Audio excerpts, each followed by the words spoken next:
Buenas noches con Miguel Noche, esto es Conclusiones Irresolubles.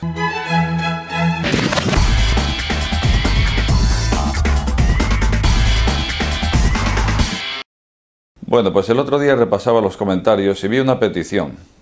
Generalmente me gusta atenderos a las peticiones cuando me decís, Miguel, ¿podrías hablar de esto o de aquello? Pero concretamente cuando vi esta petición no me atrevía porque... Vamos a ver de qué trataba esta petición.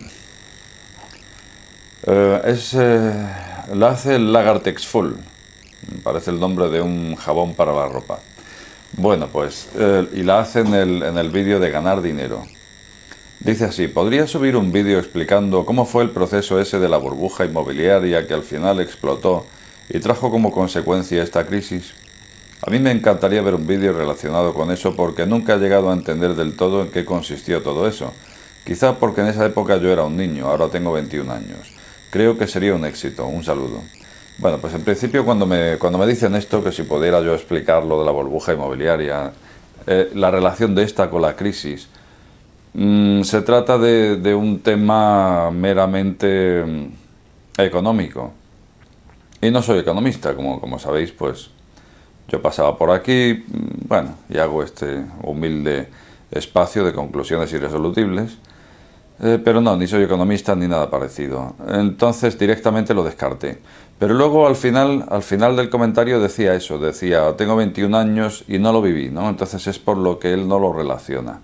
Entonces eso me llevó a pensar que a lo mejor, bueno, no lo voy a tratar desde el plano economista porque no podría, porque no lo soy, y porque desde luego cualquiera que tenga interés en ver cómo ocurrió, pues hay miles de fuentes. Nos metemos en Google y directamente nos aparecen miles de fuentes que nos van a aclarar perfectamente cómo ocurrió. Entonces, lo que pensé fue lo siguiente, que podría tratarlo aquí en Conclusiones Irresolubles, pero desde un punto de vista cotidiano, de una persona, de un ciudadano que lo vivió en ese momento, como soy yo y como eres tú, ¿no? Entonces podríamos comentar hoy aquí, recordar un poco cómo fue aquello. Desde este punto de vista, como digo, desde esta óptica, ¿no? ¿Lo hacemos? Pues lo hacemos así entonces. Bueno, en principio voy a tocar el tema, pero desde el punto de vista de lo que ocurrió aquí en este país, España, porque si me voy a ir a cómo ocurrió a nivel mundial, estaríamos en la misma de antes. Por lo tanto, lo que yo vi y viví fue aquí en este país y es lo que voy a repasar o recordar, ¿no?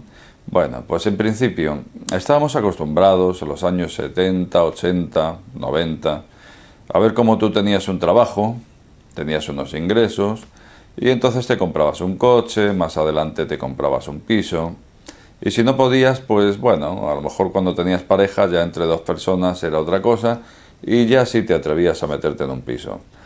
Hasta ahí parecía una cosa normal, ¿verdad?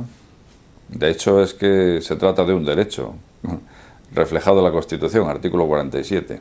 Bueno, pues podías comprarte un coche, podías comprarte un piso, y estábamos acostumbrados a ver cómo la vida sube y los precios suben, y el precio del coche subía y el precio de la casa también subía.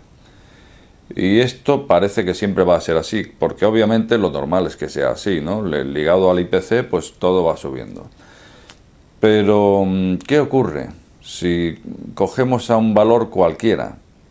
En este caso fue el ladrillo, pero cualquier valor al que lleguemos y le demos con la varita de la inflación, y lo convirtamos en un valor bursátil, pues ocurre que lo ponemos al alza, ¿no? Pero ¿qué ocurre cuando ese alza parece no tener freno?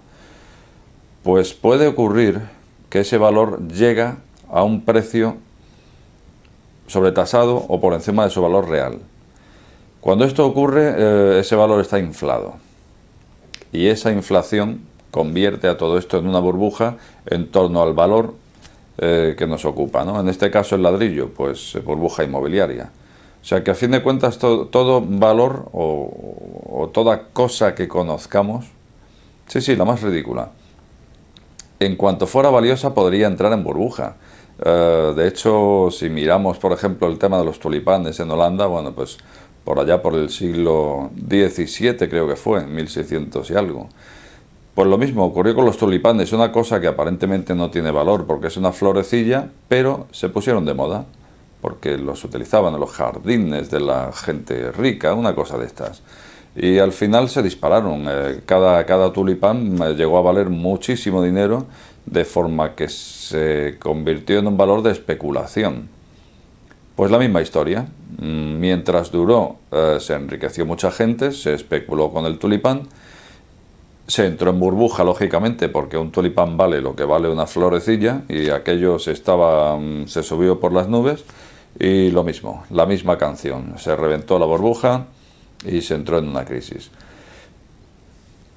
De la misma forma, hay varios ejemplos, pero el oro, por ejemplo, sería el extremo opuesto al del tulipán.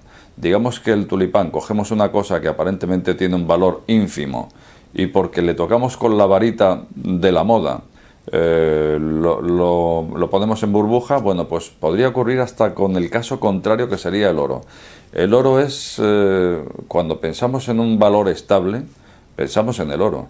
Los países, digamos que lo utilizan como tesoro de su propia banca, ¿no? Ahí lo tienen, almacenado, como resguardo, como resguardo de esa riqueza, ¿no? Aunque luego está el otro tema, se dice que todo ese oro ha ido desapareciendo por el tema de las crisis. También hay quien dice que las crisis se promueven precisamente para dejar a los países sin su oro. Eso es otro tema en el que no voy a entrar, en que tampoco lo conozco o lo creo demasiado, no lo sé, puede ser, ¿no? Pero no es lo que nos ocupa hoy aquí. A lo que iba. El oro, que se conoce como un valor estable y que no podría caer nunca, ¿no? Porque se viene utilizando de siempre, incluso la banca de un país, pues ocurriría exactamente lo mismo. Hace poco aquí en España, con el tema de la crisis, la gente sale con su oro para venderlo y demás. Y entonces todo este movimiento del mercado del oro hizo que empezara a subir y a subir y a subir, hasta el punto en que llegó al techo de su valor, que no sé cómo está ahora, ¿eh? No lo sé ahora. Estoy hablando de hace 3 años, una cosa así. Hace unos 3 años la cosa estaba rozando, bueno, rozando no, estaba en su valor máximo, en su techo máximo de valor real. Podría haber llegado, y de hecho se temía que ocurriera, el que el oro entrara precisamente también en burbuja, porque si hubiera estado por encima de su valor, hasta el oro tiene un valor tope.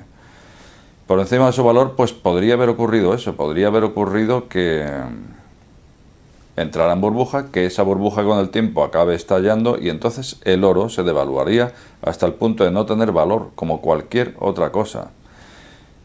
Incluso hay países que están pensando ya, y por aquellos tiempos lo pensaban, me imagino que ahora ya tienen alternativas al oro. No recuerdo ahora, pero había elementos que estaban utilizando como valores alternativos al oro para su propio tesoro.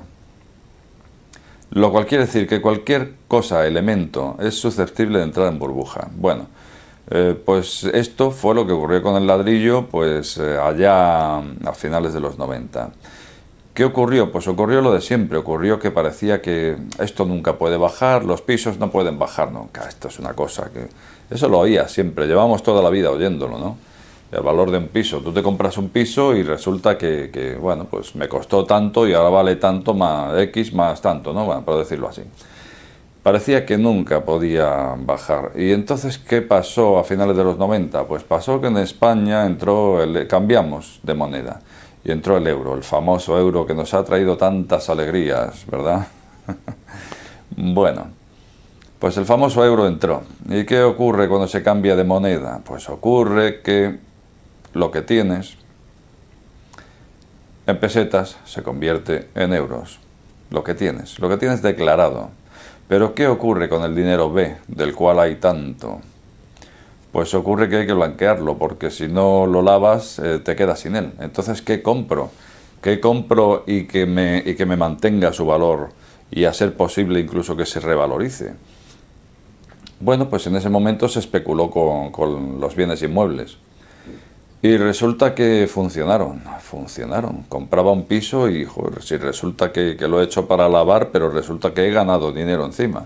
Con lo cual, pues pasaron los años, ya teníamos el euro, ya no había la necesidad de blanquear ese dinero, pero sin embargo esto nos llevó a una especulación muy bonita. O sea, resulta que gano dinero fácil en poco tiempo. Para eso había que tenerlo, obviamente. Pero hay gente que lo tiene, hay gente que tiene dinero. Y entonces se empezó a comprar el ladrillo y entonces el ladrillo empezó a subir. Y se escuchaba lo mismo que decía antes: esto no puede bajar nunca. Y se entró en burbuja, y por aquellos días me acuerdo que yo lo decía. Yo decía, pues en estas reuniones de cuatro compadres, yo solía decir: estábamos en burbuja inmobiliaria, y toda burbuja cuando se pincha veremos dónde acaba y tal.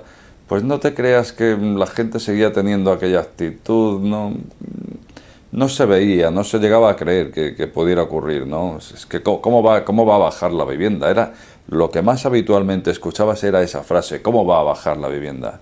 Y los más osados decían: la vivienda no puede bajar nunca. Nadie compartía contigo el criterio de la burbuja y de que pincharía. Bueno, pues entonces lo que preguntaba aquí el amigo, a ver si me acuerdo sin mirarlo, el Lagartex Full. Lo que preguntaba el amigo Lagartex Full: ¿qué relación hay entonces con la burbuja inmobiliaria, el estallido de la burbuja y la crisis? Bueno, pues ocurre que en toda burbuja, pues al final se infla hasta que cae por su propio peso, ¿no? ¿Cómo cayó por su propio peso? Pues de una forma o de otra tenía que caer. En este caso, las fuentes coinciden en que desde América, parece ser que desde la Reserva Federal, pues se pidió mirar un poco con lupa las hipotecas basura europeas. Sí, eran unas hipotecas, pues bueno, que si tú no podías pagar ya eso en 30 años, pues te lo daban en 40 y si no en 50. Lo que recuerdo, la cosa iba ya por 50 años, pero vamos, si a lo mejor una persona era bien joven, pues a lo mejor se lo daban en 60, vete a saber, vete a saber. Lo de los 50 llegué yo a escucharlo. Vamos a escucharlo, que me lo llegaron a proponer a mí, o sea, me dio una risa tremenda. Entonces pues eso era una hipoteca basura, ¿no? Se empezó a mirar con lupa y entonces es cuando se vio lo que había. Se vio que se estaban dando hipotecas con un factor de riesgo elevadísimo y entonces, obviamente, pues ¿qué es lo que hay detrás de una hipoteca? El propio bien inmueble, ¿no? Entonces, al final, ¿qué ocurre? Pues que eso entrañaba tal riesgo que al final generó esa crisis en 2008. Cayó. Se tuvieron que retirar aquel tipo de hipotecas porque es obvio que solo llevaban a un agujero en la banca, ¿no? Una persona no puede garantizar que dentro de 50 años va a seguir pagando o dentro de 40, sobre todo en un país donde el trabajo está como está, etcétera, etcétera. Pues se retiraron las hipotecas y al no conceder hipotecas, pues obviamente esto va ligado a la crisis. ¿Por qué? Pues porque precisamente los bancos, un altísimo porcentaje de sus activos, precisamente los tienen en los bienes inmuebles, en el ladrillo. Y esto es lo que relaciona un poco el tema. O sea, si algo le viene mal a la banca, automáticamente caemos en crisis. Y en dos palabras y desde el punto de vista de alguien que estuvo ahí en ese momento, pues así es como lo vi, más o menos, ¿no? Así es como se podría decir que fue la cosa. Y así es como hoy día pues vas a un banco a pedir una hipoteca y te pasan por riesgos y te dicen que no puede ser porque no tienes unas garantías. ¿Qué ocurre? Que antes te lo daban sin tener esas garantías, pero viva la pepa, si aquí todo vale hasta que el de arriba nos dice qué está ocurriendo aquí, ¿no? Bueno, pues pasaron muchos años hasta que el de arriba o en su caso quien proceda dijo aquello de qué está pasando aquí. Bueno, pues este ha sido mi punto de vista, mi conclusión de hoy, y te invito a que la compartas porque como toda visión, por supuesto, tendrá bastante de subjetiva. Por lo tanto, pues te invito a que dejes tus comentarios y me cuentes cómo fue la tuya. Nada más, buenas noches con Miguel Noche.